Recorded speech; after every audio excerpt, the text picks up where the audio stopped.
कहाँ चले देवर जी? अरे, हमारा नेग तो देते जाइए, दीपाली ने अपने देवर सुबोध से कहा। भाभी, दोनों दीदियों ने तो लूट ही लिया है, लीजिए जो बचा खुचा है तो आप भी ले लीजिए, सुबोध बोला।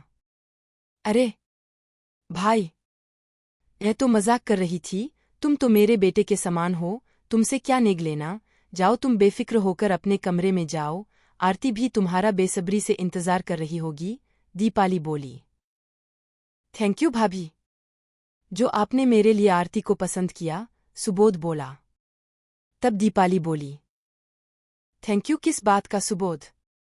बड़ी बहू होने के नाते ये तो मेरा फर्ज था कि इस घर के लिए ऐसी लड़की लेकर आऊं जो बहुत सुंदर, सुशील और संस्कारी हो और मुझे ये सब गुण अपनी ममेरी बहन आरती में दिखे और उसने भी तुम्हें पहली ही नज़र में पसंद कर लिया था और फिर मम्मी पापा के अलावा और भी रिश्तेदारों को आरती बहुत पसंद आई इसलिए इस रिश्ते में कोई अड़चन ही नहीं आई, फिर आरती है भी तो कितनी खूबसूरत।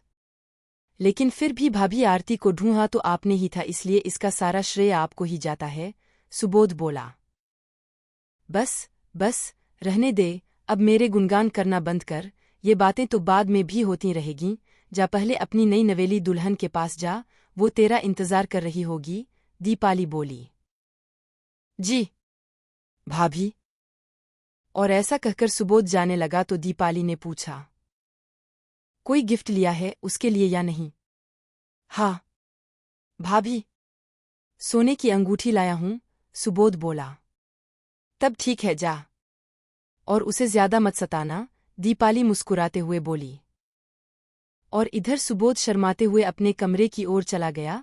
सुबोध के जाने के बाद दीपाली भी सोने के लिए वहीं हाल में लगे अपने बिस्तर पर जा लेटी। अभी ज्यादातर मेहमान घर पर ही थे, कुछ ही मेहमान गए थे, इसलिए दीपाली ने अपना कमरा शादी में आई लड़कियों को दे रखा था और खुद बुजुर्ग महिलाओं के साथ हाल में बिस्तर लगाकर सो रही थी। पुरुषों का ठिकाना पड़ोस के घरों में हो गया था, इसलिए वे सभी वहीं आराम कर रहे थे। शादी की सारी जिम्मेदारी बड़ी बहू होने के नाते दीपाली ने ही संभाली थी। वो इतने दिनों से काम कर करके थक के चूर हो चुकी थी इसलिए बिस्तर पर लेटते ही फौरन उसकी आंख लग गई। अभी दीपाली को सोए हुए कुछ ही देर हुई थी कि एक जोर की चीख सुनाई दी। चीख इतनी तेज थी कि सभी अपने अपने बिस्तर पर हड़बड़ाकर बैठ गए। दीपाली भी नींद से जाग उठी और सबसे बोली। कौन चीखा? तभी बड़ी बुआजी बोली। दीपाली, हम में से तो कोई नहीं चीखा, चीख तो शायद सुबोध के कमरे से आई है। सुबोध के कमरे से ये भला कैसे हो सकता है? दीपाली बोली। हाँ भाभी, सुबोध के कमरे से ही चीख आई है, दीपाली की बड़ी ननद सुरेखा बोली। सच में? दीपाली ने दोबारा पूछा। हाँ, वहीं से चीख आई है, सुरेखा ने दोबारा जवाब दिया। तब दीपाली की सास कुमुद बोली। दीपाली, जाकर देख तो कि क्या बात है, हम लोग जाएंगे तो अच्छा नहीं लगेगा, नई बहू से कुछ भी पूछते ठीक नहीं लगेगा, वो तो तेरी बहन है, तो तू उससे आसानी से कुछ भी पूछ सकती है, क्योंकि चीखी तो आरती ही थी ये मैं यकीन के साथ कह सकती हूँ। ठीक है तो मैं अभी जाकर देखती हूँ कि क्या बात है, दीपाली बोली। और फिर दीपाली सुबोध के कमरे की ओर गई और उसने दरवाजे पर धीरे से दस्तक देते हुए पूछा। आरती, सब ठीक है ना? और फिर दीपाली के ऐसा पूछने पर आरती ने दरवाज़ा खोला और दीपाली से लिपटकर जोर जोर से रोने लगी। आरती को रोता देखकर दीपाली बहुत जोर से घबरा गई और उससे पूछा। क्या हुआ आरती? तू रो क्यों रही है? सुबोध ने तुझसे कुछ कहा क्या? नहीं दीदी, वे कुछ कह ही नहीं पाए, आरती बोली। तेरे कहने का मतलब क्या है आरती? साफ साफ बोल, मैं कुछ समझी नहीं, दीपाली ने घबराकर पूछा।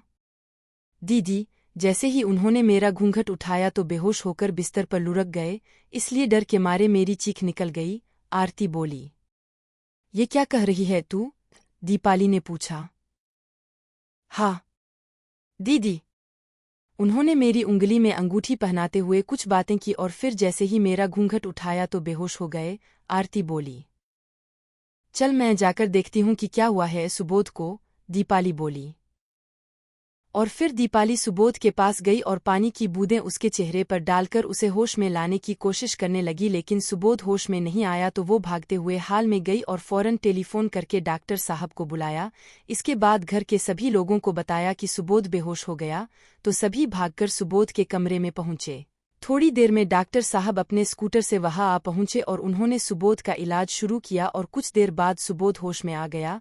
तब डॉक्टर साहब बोले, शायद शादी की थकावट से ऐसा हुआ होगा, इन्हें आज की रात आराम करने दीजिए, कल तक ये बिल्कुल स्वस्थ हो जाएंगे। फिर डॉक्टर साहब चले गए। उनके कहने पर दीपाली ने आरती को अपने कमरे में सुला दिया और सुबोध दूसरे मेहमानों के साथ जा लेटा, क्योंकि सुबोध को अकेले उस कमरे में लिटाना उचित नहीं था, क्योंकि उसकी तबीयत ठीक नहीं थी। और इसी तरह पूरी रात बीत गई, फिर सुबह हो गई और इस तरह पूरा दिन बीत गया और फिर से रात आ गई। आज रात फिर दीपाली आरती को दुल्हन बनाकर उसके कमरे में बैठा आई और सुबोध से उसके कमरे में जाने को कहा और पहली रात की तरह सुबोध फिर आरती के पास पहुंचा और फिर से वही चीख सुनाई दी और आज फिर से सभी डर गए। दीपाली फिर कमरे में पहुंची तो आज भी वही हाल था। सुबोध फिर बेहोश था और फिर डॉक्टर साहब को बुलाया गया, लेकिन इस बार डॉक्टर साहब ने कहा कि सुबोध के बेहोश होने की वजह थकावट नहीं है, आप इन्हें किसी साइकेट्रिस्ट को दिखाइए, वे ही इनकी बीमारी की ठीक ठीक वजह बता पाएंगे। ये बात सुनकर वहां मौजूद महिला मेहमानों के बीच खुसर पुसर होने लगी।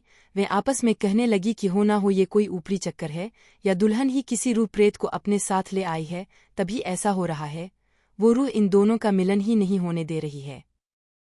दीपाली ने ये सब सुना तो सबसे बोली, शांत रहिए आप लोग, ये क्या बेसिर पैर की बातें कर रहे हैं आप लोग। कल ही हम लोग सुबोध को किसी साइकेट्रिस्ट को दिखाते हैं, सारी बातें पता चल जाएगी कि क्या बात है। फिर दूसरे दिन सुबोध अपने बड़े भाई और पापा के साथ साइकेट्रिस्ट के पास गया और डॉक्टर ने उससे बहुत से सवाल पूछे और सुबोध ने सब कुछ साफ साफ बता दिया कि अभी उसकी उम्र केवल 23 साल है, न उसका पहले किसी लड़की के साथ कोई अफेयर था और न ही कोई शारीरिक संबंध। उसने तो पहले ही मन में सोच लिया था कि वो अपने घरवालों की पसंद से ही शादी करेगा। अब डॉक्टर को पूरी बात समझ में आ रही थी और उन्होंने आरती को भी अपने पास बुलवाने को कहा और जब डॉक्टर साहब आरती से मिले तो उन्हें पूरी बात ठीक तरह से समझ आ गई थी, क्योंकि आरती बहुत ही ज्यादा खूबसूरत थी, सुबोध से कई गुना खूबसूरत। और फिर डॉक्टर साहब सबसे बोले, सुबोध को विंसट्राफोबिया या कैलिग्निफोबिया हुआ है। इस बीमारी में होता क्या है डॉक्टर साहब? सुबोध के बड़े भाई प्रमोद ने पूछा। तब डॉक्टर साहब बोले, इस फोबिया में पुरुषों को खूबसूरत महिलाएं पसंद तो होती हैं, लेकिन ऐसी महिलाओं से उन्हें डर लगता है। खूबसूरत महिलाओं को देखकर या उनसे अकेले में बात करने के ख्याल से भी वे बुरी तरह घबराते हैं। इस फोबिया से पीड़ित लोगों को सुंदर महिलाओं से इतना ज्यादा डर लगता है कि वो ऐसी महिलाओं से मिलने या बात करने के ख्याल भर से ही बुरी तरह से घबरा जाते हैं, कभी कभी तो बेहोश भी हो जाते हैं। इस बीमारी के लक्षण है शरीर बुरी तरह कांपना, दिल की धड़कन बढ़ जाना, सांस लेने में दिक्कत होना, पसीना आना, उल्टी, सिर दर्द, रोना और बेहोश हो जाना, कभी कभी तो दिल का दौरा भी पड़ जाता है। तो इसका कोई इलाज? सुबोध के पापा ने पूछा। इस बीमारी का कोई इलाज नहीं है। अगर मरीज के साथ जबरदस्ती की भी गई तो उन्हें हार्ट अटैक हो सकता है और मरीज की जान भी जा सकती है। ये एक मानसिक बीमारी है जो कभी भी दूर नहीं हो सकती, डॉक्टर साहब बोले। तो अब क्या करें हम सब? उसकी तो अभी अभी शादी हुई है, सुबोध के बड़े भाई प्रमोद ने पूछा। ये तो अब आप सभी को तय करना पड़ेगा कि आगे क्या करना है, डॉक्टर साहब बोले। और फिर सभी घर लौट आए। सभी चिंता में थे कि अब ऐसा क्या किया जाए जिससे सुबोध और आरती की खुशियां बरकरार रहें। इस बात को लेकर सभी चिंता में डूबे थे और सुबोध की मां का तो रो रोकर बुरा हाल था। वो अपने बेटे को जीवित भी देखना चाहती थी और खुश भी। बड़े अरमानों के साथ वो आरती को सुबोध की दुल्हन बनाकर लाई थी, लेकिन अब उन दोनों की खुशियों को नजर लग चुकी थी और तभी आरती ने सभी को रोते रोते अपना फैसला सुनाया कि वो सुबोध से तलाक लेगी। ऐसी शादी को जोड़े रखने का कोई मतलब नहीं जिसमें उसके पति की जान जा सकती हो। वो रोते हुए सबसे बोली, मैंने ये फैसला अपने दिल पर पत्थर रखते हुए लिया है। मैं भी सुबोध जी से अलग नहीं होना चाहती। मैंने उन्हें अपने दिल में देवता का स्थान दिया है, लेकिन मुझे क्या पता था कि मेरी ये खूबसूरती मेरे देवता की जान की दुश्मन बन जाएगी। एक रात की दुल्हन बनकर जीवन भर रह लूंगी, लेकिन मैं उनकी जान की दुश्मन नहीं बन सकती। कृपया मुझे आप सभी माफ कर देना। आरती की इस बात पर सबका मन भराया और सभी औरतों की आंखों में आंसू आ गए, लेकिन इसके सिवाय और कोई चारा ना था। आरती एक रात की दुल्हन ही सही, लेकिन उसका सुहाग जिंदा तो रहेगा।